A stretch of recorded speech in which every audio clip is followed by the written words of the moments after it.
구주의 십자가 보혈로 죄 씻음 받기를 원하네. 내 죄를 씻으신 주 이름 찬송합시다. 찬송합시다. 찬송합시다. 내 죄를 씻으신 주 이름 찬송합시다. 죄악을 속하여 주신 주 내 속에 들어와 계시네. 십자가 앞에서 주 이름 찬송합시다. 찬송합시다. 찬송합시다.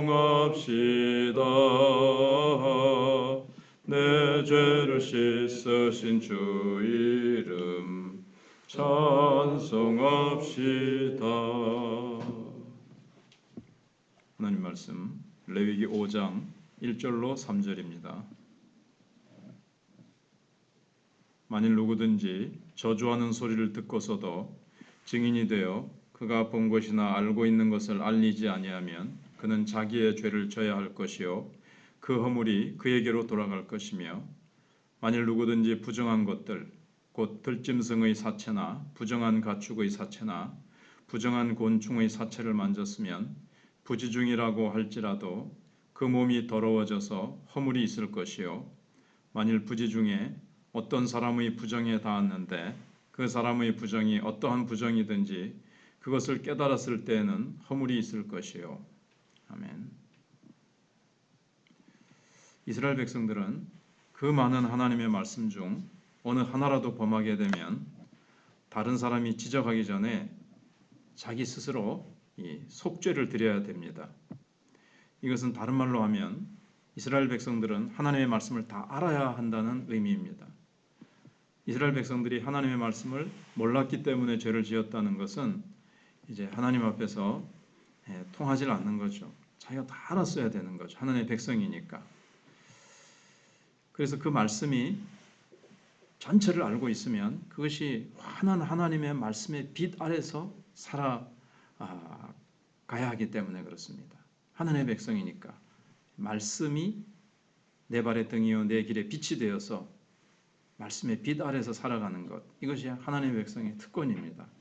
그러나 아무리 하나님의 말씀이라고 하더라도 좀 자기가 잘 모르는 부분이 있습니다. 그래서 어느 누구도 알지 못하고 나 혼자만 아는 은밀한 이제 비밀에 속하는 이제 죄입니다. 이제 그러니까 말씀을 내가 다 알아도 좀 어두운 부분이 있는데, 그러니까 환한 빛 앞에서 빛 아래 살아도 우리가 좀 어둡게 되는 거죠. 그 어둡게 되는 게 뭐냐면 잘 모른다기보다 제가 조금 전에 말씀을 좀 잘못 부족하게 전했는데 자기가 남이 모르게 은밀하게 짓고 있는 죄, 이게 이제 좀 어둡게 되는 부분이죠. 죄가 나의 삶의 한 부분을 어둡게 한다는 거죠. 그래서 나만 입을 다물고 있으면 어느 누구도 알 수 없는 그런 부분입니다. 그러나 자기 혼자만 아는 이러한 은밀한 부분에 대해서도 양심은 우리의 죄를 지적합니다.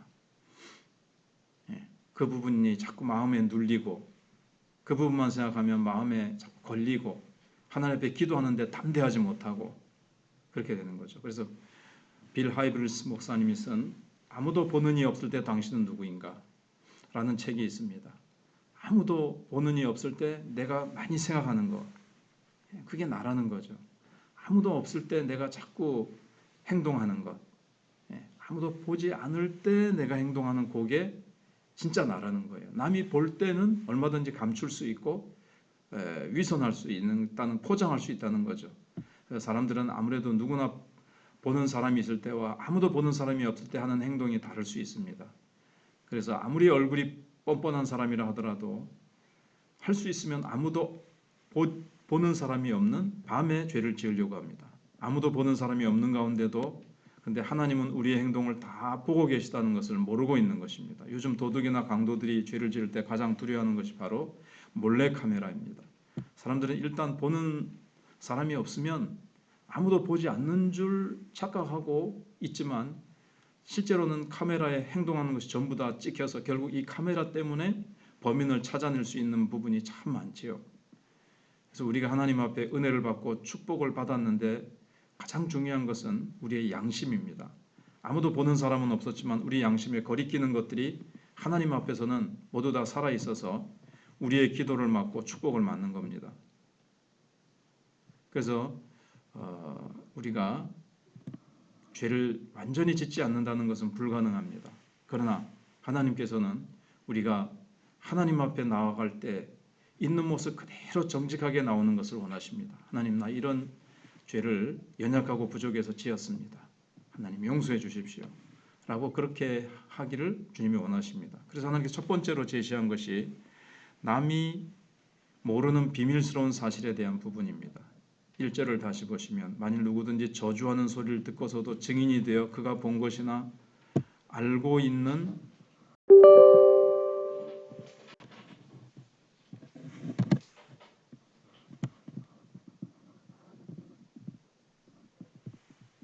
것을 알리지 아니하면 그는 자기의 죄를 져야 할 것이요 그 허물이 그에게로 돌아갈 것이며 그랬습니다. 예를 들어서 어떤 사람이 법적으로 문제가 생겨서 재판이나 증인 신문을 받게 됐다고 가정을 한번 해보는 겁니다. 그러나 이 세상에는 증거가 없고 목격자가 없는 죄가 너무나도 많이 있습니다.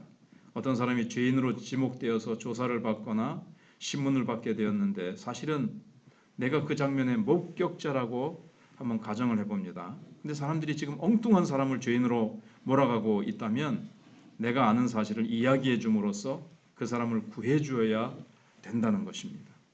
그러나 당사자가 내가 죄지은 죄인으로 지금 오판돼서 몰리고 있는 사람이 내가 좋아하지 않는 사람이거나 혹은 내가 진실을 이야기하는 것이 내 가족이나 나와 친한 사람에게 손해가 되거나 우리 회사에 손해가 되거나 혹은 그렇게 하는 것이 귀찮다고 해서 입을 다물면 그 사람이 피해를 본 것에 대한 책임은 바른 말을 하지 않은 나에게 있다는 겁니다. 오늘 1절이 그렇게 말씀하고 있죠.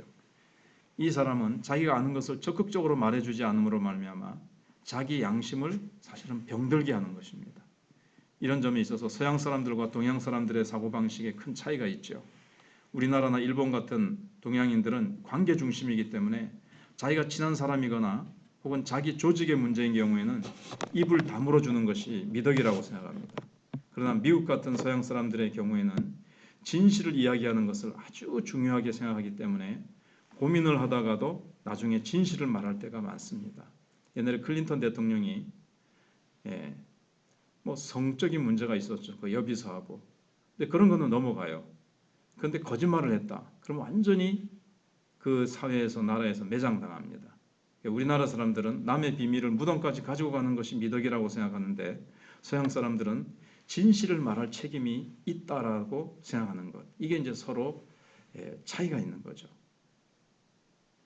하나님께서는 하나님의 백성들이 굳이 어떤 하나님의 말씀을 고의로 어기거나 혹은 다른 사람들에게 적극적으로 피해를 주지 않았다 하더라도 어떤 중요한 사실을 혼자만 알고 있고 이것을 말하지 않아서 다른 사람이나 이스라엘 공동체에 피해가 돌아가게 된 경우에 그 사람의 양심에는 죄가 있다고 말씀하십니다. 자기가 분명히 봤고 들었고 그것을 말해야 되는데 증언해야 되는데 증인으로서 말하지 않고 딱 입 다물고 있으면 그게 이제 하나의 죄라는 거죠. 자기 양심을 속이고 저 사람 이런 하나님 저주하는 말을 했다. 저 사람 저런 저 사람에게 해를 끼치는 것을 다른 사람은 아무도 못 봐서도 내가 봤다. 이렇게 하더라라고 얘기를 해야 된다는 겁니다. 그래서 하나님의 백성들에게는 적극적으로 진실을 말해야 될 책임이 있다는 겁니다. 이것이 바로 양심의 소리입니다. 그런데 우리에게는 양심의 소리 이외에 또 인정의 소리도 있습니다. 인정상. 이게 동양 사람들의 문제죠. 인정상. 인정을 가지고 생각하면 죄를 감추어 주고 싶은 거예요. 덮어주고 싶은 거예요. 이런 경우에는 우리의 양심은 병들기 때문에 결국 하나님 앞에서 씻음을 받아야 됩니다. 지금 양심을 속인 거예요. 양심은 말해라. 네가 진실을 말해라. 네가 저 사람이 아니라는 것을 말해줘야 저 사람이 그 올무에서 벗어나지 않느냐. 네가 말하지 않으면 저 사람이 죄인으로 몰려서 억울하게 감옥살이를 하거나 처벌을 받는다. 네가 말해주면 저 사람이 무죄하다는 것을 입증하게 되는데 왜 네 말 안 해주느냐. 이제 이렇게 되는 거죠. 그래서 어떤 이게 하나의 예지만 우리 마음에 갈등이 있다면 이거 이렇게 해줘야 되는데 우리 내면에서 두 개의 생각이 두 개의 소리가 자꾸 싸우고 있습니다. 성령께서 하나님의 말씀이 너 그거 그렇게 해서 되겠느냐? 너 그거 진실되게 해야지. 너의 그거 다른 사람이 말 안 하고 아무도 모른다고 해서 지금 시간이 지나면서 자꾸 그게 그냥 덮어진다고 해서 너 그냥 어물쩍 슬쩍 왜 넘어가려고 하느냐. 자꾸 이렇게 찌르는 게 있으면 그게 양심의 소리입니다. 그건 하나님의 소리입니다. 사실 하나님이 양심이라는 것을 인간 속에 심어주셔서 하나님이 양심을 통해서 우리에게 자꾸 말씀하시는데 그걸 자꾸 눌러버리면 양심이 무디어지고 그게 이제 화인 맞은 양심, 화인 맞은 심령이 이제 자꾸 되어가는 거예요. 그건 정말 손해입니다. 영혼이 병들게 되어지고 자기에게 너무나 나중에 하나님의 말씀과 양심에 대해서 이게 병들고 그래서 우리가 양심이 더럽혀져 있기 때문에 하나님 앞에 나가서 이 말씀은 오늘 속죄제로 씻음 받아야 된다고 말씀하고 있습니다. 그뿐만 아니라 이스라엘 백성들이 자기도 모르는 가운데 부정한 곤충이나 들짐승의 시체에 접촉하였을 수 있습니다. 이때 우리는 얼마든지 모른 체 하면서 넘어갈 수도 있습니다. 그러나 우리가 자신의 아주 작은 오류에 대하여 모르는 체 하고 넘어간다 하더라도 하나님 앞에서는 그 죄가 남아있게 됩니다. 물론 지금 신약시대 때 곤충과 접촉한다고 해서 죄가 되는 건 아니죠. 이것은 우리가 살아가면서 접하게 되는 사소한 죄들, 어떤 더러운 것들을 말하는 겁니다. 더러운 소리를 들었습니다. 음란한 소리를 들었습니다. 음란한 것을 봤습니다. 그런 것들이 우리를 더럽혀지지 않도록 그것 때문에 내 생각과 마음에 내가 막 더러운 생각을 하고 음란한 생각을 했다면 이런 것에 대해서 하나님 내가 음란한 생각에 잠시 사로잡혔습니다. 나의 이 욕망, 이 더러운 욕망 하나님 십자가의 보혈로 씻어주시고 십자가에 나는 이미 옛사람은 못 박혔습니다.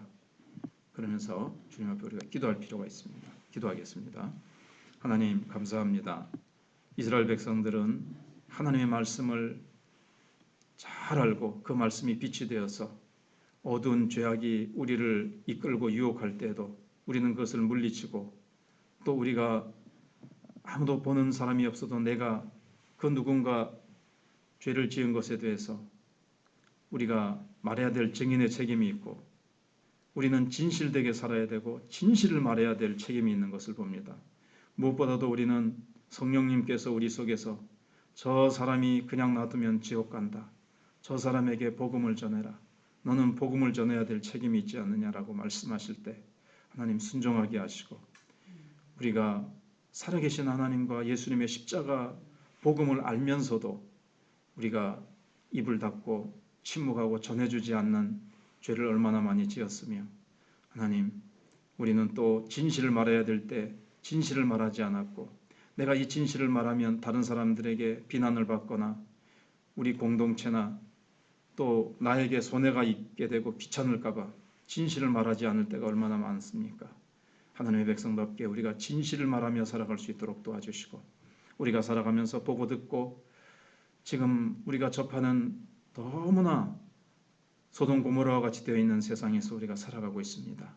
하나님 우리도 나도 모르게 죄에 자꾸 물들어갈 수 있고 우리의 양심이 자꾸 내가 양심을 누르고 양심의 소리를 내가 부인하면서 외식하는 자처럼 살아가고 있지 않는지 무엇보다도 양심이 나를 향해서 외칠 때에 하나님 내가 하나님 앞에서 잘못되고 말하지 않고 침묵했거나 진실을 왜곡한 것이 있다면 늘 주님 앞에 회개하고 예수님의 보혈로 내가 늘 씻음받고 하나님과 바른 관계 속에 살아가는 저희들 되게 해주시옵소서. 하나님께서 우리 박순영 집사님 잘 치료받도록 도와주시고 그 외에도 손상인 권사님 또 이춘자 집사님 하나님 예하를 기억해 주시고 하나님께서 그 외에도 환우들과 또 하나님께서 다음 세대를 기억해 주시고 우리 마천교회가 이제 11월 결산의 달입니다. 이제 위드 코로나가 되어서 일상을 회복하려고 하는데 우리가 어떻게 대처해야 될지 기간과 구역과 오후 예배는 어떻게 해야 되며 하나님 내년도는 또 어떻게 우리가 설계를 하고 계획을 세우고 또 하나님 앞에 기도하며 나가야 될지 하나님께서 함께 해주시기를 원합니다. 부흥의 불을 다시 일으키게 해주시옵소서. 하나님의 놀라운 역사가 우리 가운데 나타나게 해주시옵소서. 우리 성도들의 마음을 감동하시고 하나님께서 역사해 주셔서 뜨겁게 기도하며 하나님 앞에 다시 많은 성도들이 나올 수 있도록 역사해 주옵소서. 예수님 이름으로 기도하옵나이다.